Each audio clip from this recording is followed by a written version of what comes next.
প্রিয় ভিউয়ার্স, আসসালামু আলাইকুম। প্রধান উপদেষ্টার সাথে দেখা করেছেন বাংলাদেশের ক্রিকেটাররা।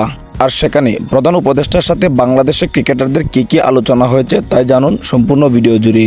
পাকিস্তানের বিপক্ষে 2-0 ব্যবধানে সিরিজ জেতার পর বাংলাদেশ দলকে শুভেচ্ছা বার্তা পাঠিয়েছিলেন ডক্টর মোহাম্মদ ইউনূস।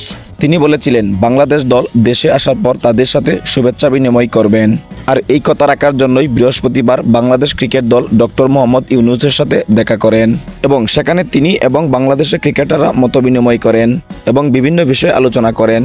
বিশেষ করে এই আলোচনায় সাকিব আল হাসানকে নিয়ে কথা বলার চেষ্টা করেছিলেন বাংলাদেশের অধিনায়ক নাজমুল হোসেন শান্ত। কিন্তু অবস্থা শোচনীয় না হওয়ায় ডক্টর মোহাম্মদ ইউনূসের সাথে সাকিব আল হাসানকে নিয়ে তেমন কোনো কথা হয়নি। এই শুভেচ্ছা বিনিময় পর্বে শুধু বাংলাদেশ ক্রিকেটের অগ্রগতি নিয়ে কথা হয়েছে। কিভাবে বাংলাদেশ ক্রিকেট আরও উন্নতি করতে পারবে সেদিকে লক্ষ্য রেখে বাংলাদেশ ক্রিকেটকে বিশেষ বার্তা দিয়েছেন ডক্টর মোহাম্মদ ইউনূস।